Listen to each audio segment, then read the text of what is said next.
They have never loathed college football itself. They have resisted the people determined to reshape it. When Deion Sanders, black, direct, unapologetic, walks into a room of power brokers and speaks with authority instead of deference, critics recoil. During his playing days, they complained about celebrations and gold chains. Now that he is a head coach, mentor, and father, they label him something more polite, but just as dismissive, a problem.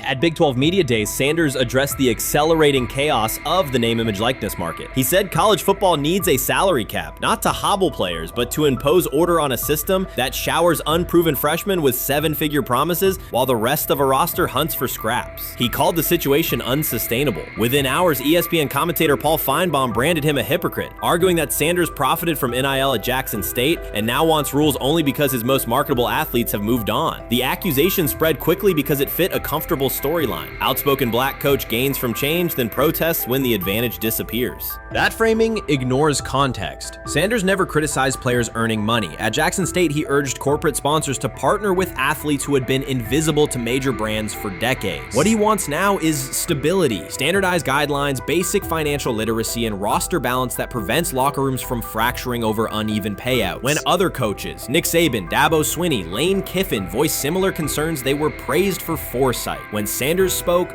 the tone shifted to suspicion. The difference is not the message, it is the messenger. Feinbaum's response followed a familiar script. When black leaders question the structure of the sport, their motives are interrogated, their credibility attacked, and their competence doubted. He did not level the same charge at Jimbo Fisher when Fisher complained that NIL disturbed recruiting. He stayed silent when Kiffin lamented the transfer portal. But Sanders, who raised enrollment and television ratings at Jackson State, brought unprecedented attention to Colorado in one season and consistently mentors players beyond football, was called opportunistic. Feinbaum dismissed the cultural impact Sanders created. The exposure for historically black colleges, the draft pick developed, the infrastructure improved, reducing his work to a marketing stunt dependent on star sons Shedeur and Shiloh or two-way standout Travis Hunter. Sanders did not retaliate. He returned to practice, media obligations, and recruiting. His confidence is rooted in faith and in the responsibility he feels toward young athletes whose lives will extend decades beyond their highlight clips. When he asks for NIL boundaries, he is thinking about freshmen handed large sums without guidance,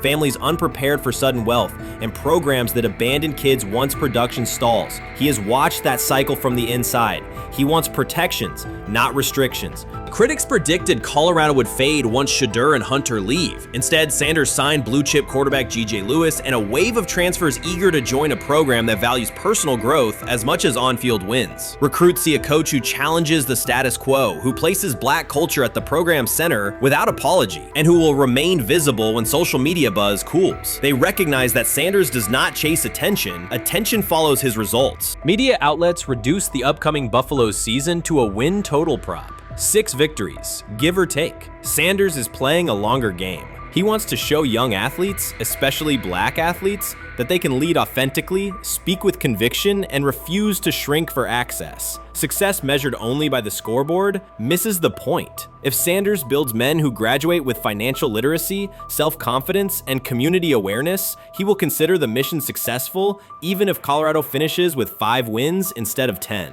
None of that registers with commentators invested in an older hierarchy. For them, leadership should remain predictable, reserved posture, muted tone, minimal cultural expression. Sanders contradicts that image. The possibility that his methods could spread to other coaches, to other programs, threatens a model that has kept decision-making and revenue streams concentrated for generations. So the debate is not about hypocrisy or payroll ceilings. It is about control of the narrative and who is deemed qualified to write it. Sanders refuses to surrender that authority. He knows order is necessary. He also knows whose voices have been ignored whenever real reform is discussed. By speaking plainly, he forces television panels, athletic directors, and conference commissioners to confront issues they would rather defer: financial education, equitable resource distribution, and consistent national standards. Whether Colorado exceeds betting lines this fall will not change the trajectory Sanders has already set. He made Boulder relevant, energized recruiting beyond traditional power corridors, and broadened college football's cultural reach. that influence will persist long after social media debates cool. If his call for NIL structure eventually becomes policy, as the NCAA and Congress now contemplate, Feinbaum's soundbite will fade while Sanders' imprint endures. In the end, accusations of hypocrisy say more about the accuser than the coach. Sanders has remained consistent: empower athletes, hold adults accountable, and inject stability before unchecked money corrodes the locker room. The people who stand to lose clout in that environment prefer the chaos they can manipulate. Sanders prefers a system that nurtures the players who make the sport worth watching. His advocacy is rooted in experience, not self-interest, and his critics will have to decide whether to engage with that reality or keep shouting from the sidelines.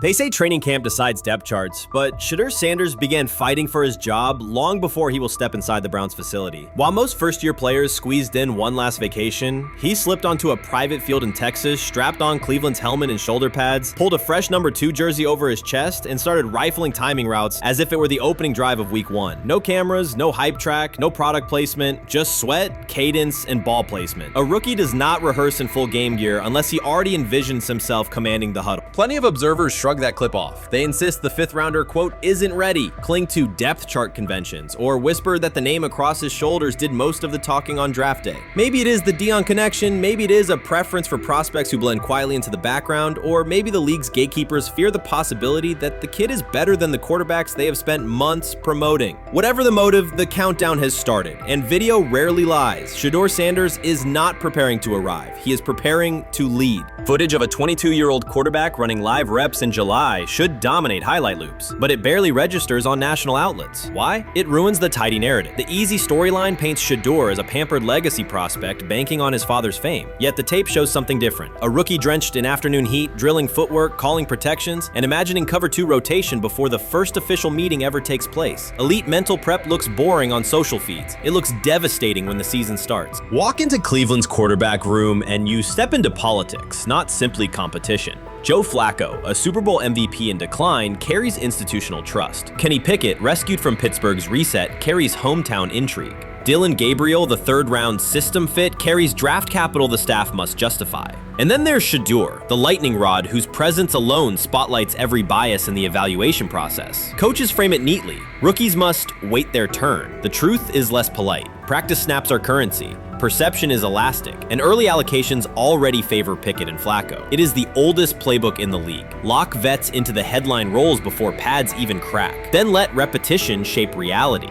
Sanders refuses to cooperate. He is not a 4th-string camp arm. He has engineered game-winning drives under national scrutiny, operated against live blitz looks most prospects never face, and more than any quarterback in the room, documented his own off-season obsession. No social media rollout, no brand consultant, just pads, cleats, and an unlit practice field. If his last name were Smith, pundits would label him the sleeper of camp. Instead, politics trails every throw. Training camp rotations expose organizational intent. Beat writer Fred Greetham already reports that Pickett and Flacco will open with first-team reps when veterans report July 23rd. Gabriel grabs the developmental snaps, leaving Sanders the leftovers. That isn't performance-based, it's narrative-safe. Gabriel doesn't threaten hierarchy, Sanders bends gravity. Watch the details. Does Shedeur steal 11-on-11 snaps with the 2s? Does he run red zone installs or 2-minute drills? If he does, coaches are admitting he is forcing his way in. If he doesn't, they are postponing the inevitable. Either way, the private field reps have sharpened his timing and condensed his release. He is not hoping for an opportunity, he is prepared to seize one the instant it appears. Cleveland's joint practices amplify that tension. First come live periods against the Panthers, then sessions with the champion Eagles. Those reps belong to the starters, so Flacco and Pickett will absorb most of Carolina's disguised pressure and Philadelphia's exotic fronts. Sanders' proving ground will be the preseason opener on August 8th. Under the stadium lights, he will get entire series, real reads, pockets collapsing for real.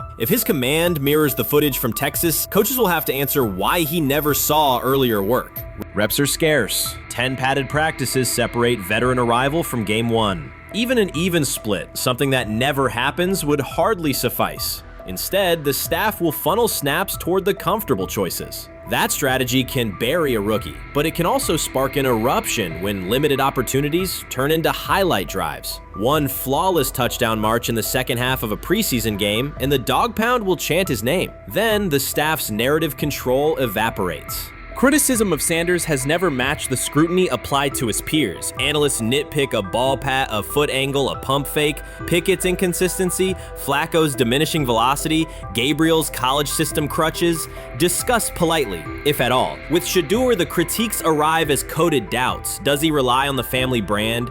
Is he coachable? Can he stay humble? That double standard is as old as the league's resistance to outspoken black quarterbacks. Add Deion's unapologetic persona, and each Sanders rep becomes a referendum on establishment comfort levels. Shedeur answers not with rebuttals, but with work. Work captured in silent footage more deafening than any debate show monologue. Quarterback drama masks broader roster cracks. The Browns receiver group is crowded yet unproven. The safety room failed to create turnovers a year ago. Interior defensive linemen are still rehabbing, and the offensive line must retool on the fly. Which quarterback can navigate that turbulence? Flacco's pocket mobility is limited. Pickett's confidence remains fragile. Gabriel is months away from processing NFL disguises. Sanders, forged by perpetual doubt, offers poise under chaos and meticulous preparation, a combination this franchise has lacked since, well, almost forever. Forget politics, depth chart etiquette, and recycled sound bites about developmental timelines. The only metric that counts now is who did the work. Sanders pounding through full gear scripts in late June is not vanity, it's vision. While the league sleeps, he refines his drop steps. While media speculate, he rehearses third down checks. He has already decided what he is. The organization must decide if it can recognize it in time. The preseason will provide the answer. Live bullets, real blitzes, stadium noise. When those throws leave his hand under pressure, no one will discuss ball pats or surnames. They will ask how a quarterback this prepared slipped to round 5. And if the performance matches the preparation, excuses about lack of reps will dissolve. It will be production against perception, and Shedeur Sanders has been producing where no one could see. Ready is the wrong word. He has been ready. So this Shedeur Sanders, I want to talk about this. So here's a prime example. Shedeur Sanders, they had 3-day mini camp for the Cleveland Browns. And now, Jimmy Haslam actually has some money. The Bengals owners and the Rooneys are near the bottom of the league in net worth. But what the Browns have is what I would call the Buffalo Bills used to have this years ago, pre-Josh Allen. What are Browns veterans saying about Shedeur Sanders behind closed doors? According to internal discussions, the feedback goes beyond casual praise. Several veterans describe his performance as franchise level. Private locker room conversations compare his command of the offense to established starters. And one senior assistant reportedly called him Sunday ready after a single walkthrough. The consensus is that front office staff and coaches have taken serious notice. Inside the Browns facility, informal conversations circulate among players and coaches. These remarks carry significant weight in personnel evaluations and often influence practice rotations. When veterans speak this strongly, the message typically reaches decision makers quickly, especially during roster planning. In short, the internal perception of Sanders is already affecting how the staff views the current quarterback depth chart. Browns vets kind of weigh in on Shedeur Sanders and how he's been since he arrived in Cleveland, in Pound Town. And I think it's very, very important that we discuss it, because it'd be really easy for these vets to, this wasn't like a on-the-record interview. This is just kind of back channels into what the vets are saying, the rumors, but the sources telling us. And we have a couple quotes, but Shedeur Sanders, Cleveland Browns, it seems like it's going well. And it's almost like you don't want to talk about it. At the center of the growing internal buzz is Shedeur Sanders, the rookie who entered Berea with late-round expectations but is being discussed privately as a potential long-term starter. This is not a routine camp tale about an extra arm taking practice snaps. Sanders has seasoned teammates, players with playoff mileage, quietly reassessing his ceiling. Observers who overlook these conversations risk missing one of Cleveland's most deliberate personnel moves in years. Sanders is not on the roster because of his surname. The Browns reviewed their quarterback depth, weighed costs, and chose a controlled, development-oriented option they believe can stabilize the position. His presence is already changing practice dynamics. Veterans notice his pocket awareness, adjust routes to his timing, and acknowledge that he processes coverage at an advanced level for a first-year player. Leadership patterns in the huddle feel different. Sanders delivers with precision and composure that challenge defenders to reevaluate their calls. The strategic upside is clear. A 4-year rookie contract offers cap flexibility while other franchises cycle through expensive stopgaps. Coaches and front office staff view Sanders as a calculated investment, not a publicity experiment. outside chatter still focuses on Joe Flacco's age or Kenny Pickett's development. Inside the facility, however, veterans pause film sessions to dissect Sanders' ball placement and progression speed. Position coaches highlight clips where he works through reads decisively and delivers on time, traits rarely attributed to rookies. Sanders' confidence is measured rather than theatrical. He moves as though the NFL tempo is familiar, and that calm spreads across the roster. Experienced defenders are rechecking the depth chart and asking if the quarterback competition is tighter than publicly acknowledged. Great kid, and whether it's a following that he's earned, I mean, that's something that he's done a great job of interacting with fans. And but he is a great kid. You guys will get to know him more. He's working like crazy, just like all the guys. He's another young man. These rookies, you know, my office is downstairs. As they got to walk by my office as they come in. They come in early. And Shedeur, just like all those guys, he's in there early. He's getting his work done. He has not yet secured the starting job. Evaluations so far come only from brief practice periods, no comeback drives, no national headlines, just steady execution in shorts and helmets. In a league that celebrates splashy debuts, Shedeur Sanders is earning trust rep by rep. Veterans typically withhold judgment until late in camp, yet several are already studying his footwork and timing, which suggests genuine respect. Inside the building, coaches sense that the Browns may have finally found a stabilizing presence at quarterback. Cleveland's recent history underscores why this matters. The team has started 9 quarterbacks over the past 2 seasons, an indicator of instability rather than depth. Sanders arrives with composure, arm strength, and a well-known surname, so any sign of readiness is magnified. Financial context also plays a role. The Browns are allocating a significant portion of the salary cap to Deshaun Watson, whose performance has not matched that investment. To manage costs, the front office signed 4 additional quarterbacks on low-impact contracts. Together, they account for far less than Watson's annual cap figure. If Sanders continues on his current trajectory, that structure could give Cleveland both competitive clarity and much-needed financial flexibility. He's the only person who's come out and say, "Hey, man, this dude look kind of good, man. Let me tell you what I heard." A lot of people reaching out to players in the locker room and stuff. To me, I think it's a red herring. Like, I'm supposed to suspend myself to this belief that he was going to look bad. I've never expected him to look bad to start with. The 5th round quarterback stuff, that's involving perceptions, pre-draft analysis, and other teams. Cleveland's veterans have endured every kind of quarterback turmoil: poor reads, major injuries, shaken confidence, and sideline disputes. When a young quarterback like Shedeur Sanders steps in and appears composed rather than overwhelmed, people notice. The attention comes not just from coaches and reporters, but from the linemen and defensive leaders who have watched previous backups struggle. They are not exchanging doubts, they are sharing nods of approval. Sanders demonstrates instinctive pocket awareness, reliable accuracy, and steady poise, qualities that quickly circulate through team conversations. After years of instability under center, the Browns need someone who can remain calm and effective deep into the season. Although expectations have fallen over time, genuine interest is growing. Praise is coming from teammates who rarely commend anyone unless his performance demands it. I view things as I got time. I got time to be able to grow and mature, and be able to understand the ins and outs of the defenses and be able to get the good insight from the vets in the room. So I look at it as, a plus, and whenever, it's time for me to play. Shedeur Sanders rolled into Browns camp and instantly made the whole practice feel like a recess pickup game. NFL vets suddenly looked like they'd forgotten the playbook and were just trying to keep up. With that being said, I see some balls coming out of Shedeur Sanders at that camp, and I'm like, kind of looks like a guy. Yeah, I'm ready. He can sling it. Ready to. I see him, some of the veterans, how they talk to him, mic'd up, see what he's doing in the community. Yep. Talking about Njoku there? Joku, Mike Neb. Yeah, once you see, different little interactions and things like that, I know he has the talent. We'll see. It'll be a competition that usually brings the best out of guys, especially young guys. So I'm interested to see how that quarterback situation. Right after Shedeur Sanders tightened his cleats and the Browns settled in for what they figured was a routine camp day, the whole vibe tilted sideways. No blazing comet, no UFO touching down at midfield, just a swagger-charged quarterback striding in like he'd crashed the wrong league and thought, yeah, I'll stick around and run this show. The Browns had no clue what storm was rolling in. You'd expect an NFL team to do a quick scout, maybe pull up a highlight reel or two, but nope.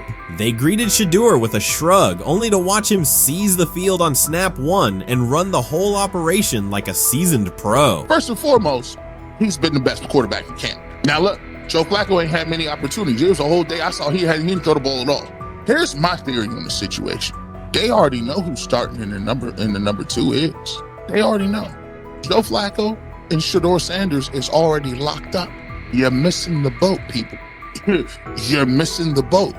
Your boy, Kenny Pickett and Dylan Gabriel, oh, they're fighting. Shedeur didn't merely clock in, he hijacked the session. One moment he's loosening his arm, the next he's roasting veteran QBs like faded names on busted draft boards. Defensive coordinators everywhere had the same gut punch reaction. Uh-oh. His pocket poise? Straight disrespectful. His timing? Psychic. And every pass left his hand like it was laser guided to its mark. While Shedeur Sanders was slicing up routes, the Browns' secondary looked less like an NFL backfield and more like a gaggle of dads sprinting through a Saturday fun run. Big on enthusiasm, short on closing speed. Coaches fought the urge to slam the emergency horn. Players traded wide-eyed, "Are we serious?" stares, and someone even double-checked that a hidden camera crew wasn't about to pop out of the tunnel. But nope, this was pure Shedeur. Half cold-blooded surgeon, half highlight factory. He wasn't dropping a casual "I'm here," he was crafting a masterclass. From the first rep, the tempo changed. Shedeur Sanders accepted the snap with steady footwork, diagnosed the Browns' single high shell, and delivered a tight window seam route that forced the free safety to recover late. Throughout the period, he manipulated leverage with quick shoulder fakes, moved through full field progressions, and released on time from a balanced base, consistently putting the ball on his receiver's upfield shoulder. Cleveland's coverage struggled on multiple fronts. Safeties hesitated between deep half responsibilities and underneath support, creating voids at 15 to 20 yards. Cornerbacks and off-man were caught in trail position when Sanders used rhythm throws on 3-step drops, while those who tried press technique had their inside hand neutralized by his receivers' outside releases. Linebackers widened to match shallow crossers, leaving the middle hook unguarded for pivot routes and option digs. One corner attempted a line of scrimmage jam. Sanders immediately adjusted the route to a back shoulder fade, releasing the ball before the break and rendering the press ineffective. Over the session, he showcased pocket discipline, reclimbing to maintain throwing lanes rather than drifting, and finished with a series of anticipatory throws against cover 2 cloud, fitting vertical outs between the flat and deep half defenders. Sanders' combination of rapid post-snap processing, precise ball placement, and pocket efficiency exposed coverage mismatches at every level and highlighted communication gaps in the Browns secondary. By mid-session, the Browns defensive staff clearly recognized their calls were outmatched. Every adjustment, a roll to cover 6, a simulated pressure, a late rotate to 2 high, was neutralized once Shedeur Sanders confirmed the post-snap picture. Routes that had taken weeks to script were beaten by timing and location. Comeback set at 12 yards broke open before the corner's transition. Slot seam outs dotted the void between the flat and deep half defender, and boundary receivers beat press with quick hand techniques, receiving the ball before the trail man could recover. Sanders' command was methodical. He used cadence to freeze plug blitzes, re-ID'd the mic when linebackers sugared the A-gaps, and maintained a firm base so he could reset and fire without resetting his feet. His receivers benefited from that rhythm. Top of the stem, eyes back, ball delivered on their upfield shoulder, allowing immediate transition to YAC. The Browns front tried a late stunt to compress the pocket. Sanders climbed 2 steps, re-spotted the shallow crosser, and delivered in stride, turning a potential sack into a 20-yard gain. What stood out most was how little ramp-up Sanders needed. From his first series, he processed full field concepts at tempo, cycling through progression reads without hitching. The poise under interior pressure, consistency in ball placement, and ability to manipulate zone defenders left the Browns' coordinated disguise packages ineffective and forced them into static coverage by the end of the period.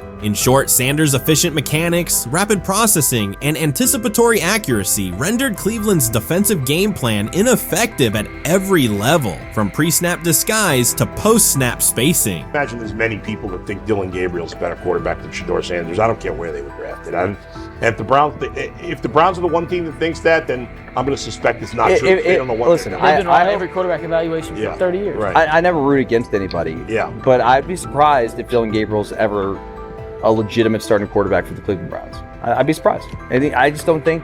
Well, then it is a wasted pick because you took him in the top 100.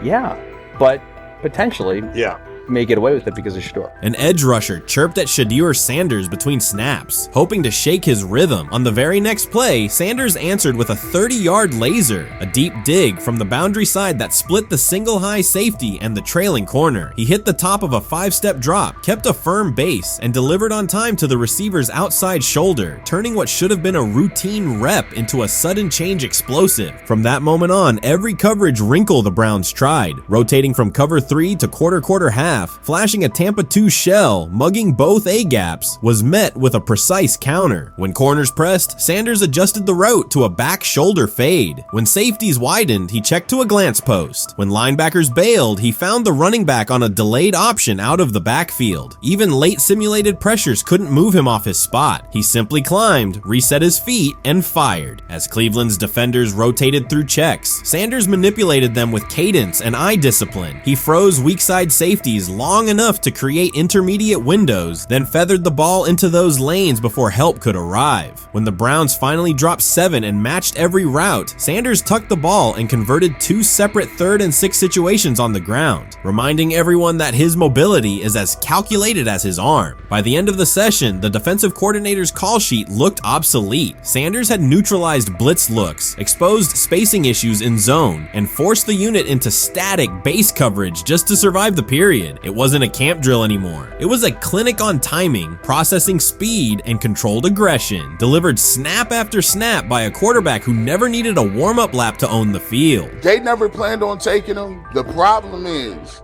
like Ocho Cinco said, you got somebody that has endeared himself to the locker room. And guess what? The difference between him and Tim Tebow, the biggest one, is he can play. He can throw the ball. Tim Tebow running around being an H-back, he can throw the ball. And he's done everything he needs to do. He ain't saying nothing. He ain't rocking the boat. He ain't mad about the reps. He ain't mad about none of that. All the people out there want to see is this, like Tyler said earlier. We want to see what he can do with Jerry Jeudy. That's it. I want to see what he can do with David Njoku. I want to see him with Junkins. I want to see him with the first running backs. If you are cooking, if you are beating down the doors with the 3s and 4s, guess what?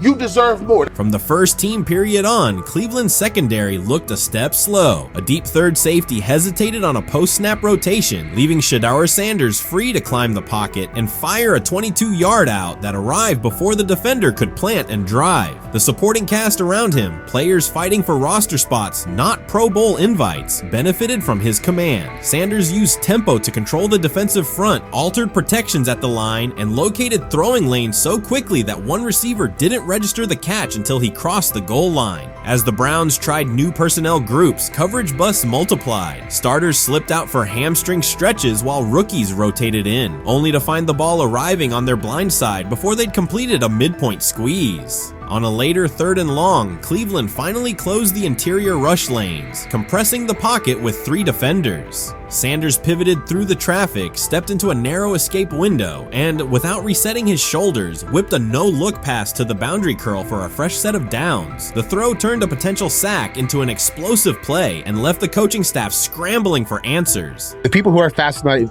by Shedeur for whatever reason, whether it's his play, I guess, last year was kind of fun. If you're just like a guy who grew up like loving Deion Sanders and passed that love on down to your kids, I can see why you're like that. The one thing I will give them is you're looking at this quarterback room. If you're a fan of Shedeur and say, why can't he go beat Dylan Gabriel or Joe Flacco or Kenny Pickett?